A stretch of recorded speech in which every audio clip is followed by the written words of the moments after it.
करेगी? इसे तो कपड़े पहनने तक का सेंस नहीं है। हम सबका फुल एंटरटेनमेंट। ईशा, तुम आकाश से मिल लो, वह तुम्हें तुम्हारा काम दिखा देगा। धन्यवाद मैडम। न जाने कैसे कैसे लोग अपॉइंट हो जाते हैं। What is your name? जी, ईशा सिंह। सीधे गांव से आई हो क्या? पहले से ही कितनी नर्वस है। चलिए मैं आपको आपका काम सिखा देता हूँ। वैसे कंप्यूटर तो चला लेती है ना आप? मुझको लगे है तुम लोगों को हमारे पहनावे से बड़ी दिक्कत है, पर मेरे यहाँ तो लड़कियाँ ऐसे ही कपड़े पहनती है।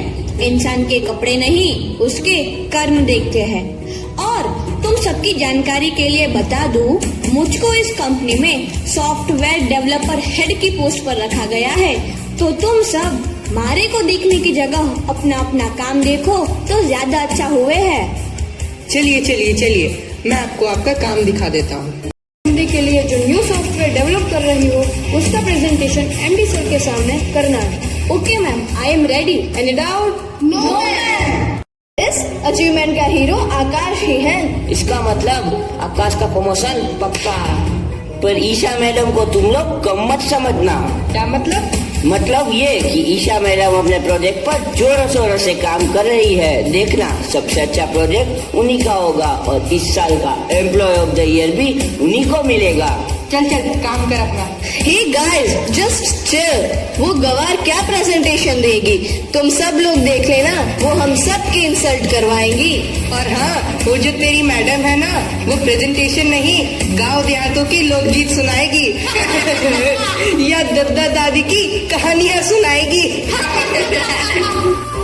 तुम लोग हंस रहे हो ना, पर जब कोई इंसान पैदा होता है ना, तो उसका पहला दोस्त उसके दादा दादी हुआ करे हैं, और जिंदगी की पहली क्लास उन्हीं से शुरू हुआ करे हैं। जिंदगी का पहला सबक उन्हीं की कहानियों में मिला करे हैं। जो हमें अच्छाइयों और बुराइयों में फर्क समझाते हैं ना, वो हमारे दादा दादी ही होते हैं।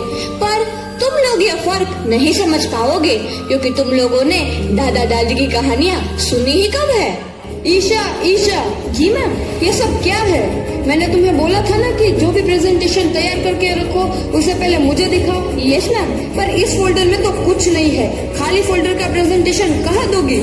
मैम, मैंने पेन ड्राइव में प्रेजेंटेशन बनाकर आपको भेजा था। आप एक मिनट रुकिए, मैं चेक करती हूँ। पर ये तो सब खाली है, क्यों टाइम वेस्ट कर रही हो? मैम, मैं माँ बाबू की कसम खाती हूँ, मैंने सच में बनाकर आपको भेजा था। Just shut up. ये क्या कसम वसम लगा रखी है? यह तुम्हारा घर नहीं है, यह हमारा ऑफिस है। जी मैम। अब मैं एमडी सर को क्या जवाब दूंगी? तुम पे भरोसा करके मैंने बहुत बड़ी गलती कर दी। काश ये प्रेजेंटेशन मैंने आकाश को दी होती।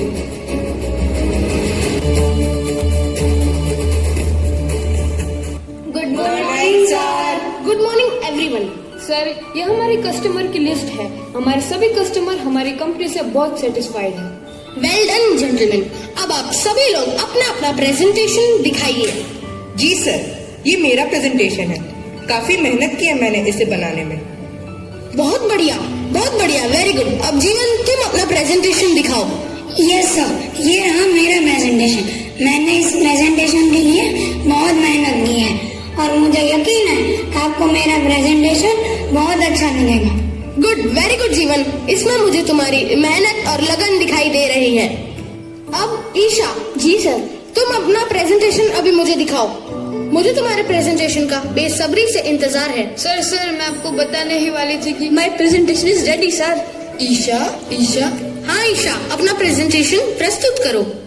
सर, यह मेरी प्रेजेंटेशन। हमारे प्रोडक्ट काफी अच्छी है, पर हमारी कंपनी की रीच काफी लो है। मेरे इस सॉफ्टवेयर के द्वारा हमारी कंपनी घर घर तक पहुंच जाएगी। हमारा प्रोडक्ट वे देख सकेंगे, खरीद सकेंगे, रिटर्न कर सकेंगे, और सबसे बड़ी बात, अगर उनको कोई भी समस्या होगी तो हमसे संपर्क कर सकेंगे। बहुत बढ़िया ईशा, वेल डन ईशा। तुम्हारा प्रेजेंटेशन काफी प्रभावशाली था।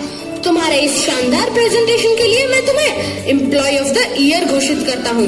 हमारी कंपनी में हमें तुम जैसे ही एम्प्लॉय चाहिए। और हाँ, तुमने ये जो शानदार प्रेजेंटेशन दिखाया है ना, उसकी वजह से मैं तुम्हारी पूरी ब्रांच को प्रमोट करता हूँ। अच्छा, अच्छा अब मैं चलता हूँ। Thank you sir for company visit. नहीं, गर्व महसूस हुआ करे है, पर कुछ लोगों में इसे बोलने में शर्मिंदगी महसूस हुआ करे है, क्योंकि उन्हें यह भाषा अपने स्टेटस की ना लागे है।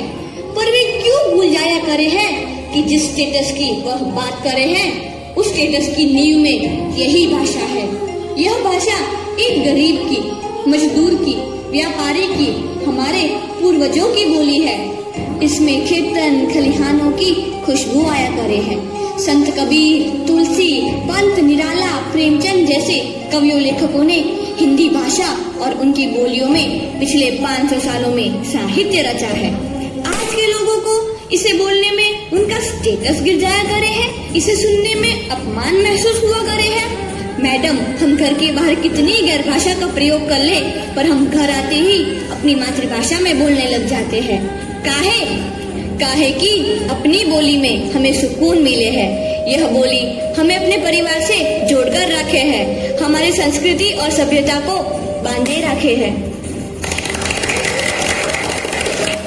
कानों में मिश्री घोले जब भी कोई हिंदी बोले, है भाषा ये भारत के जन जन की।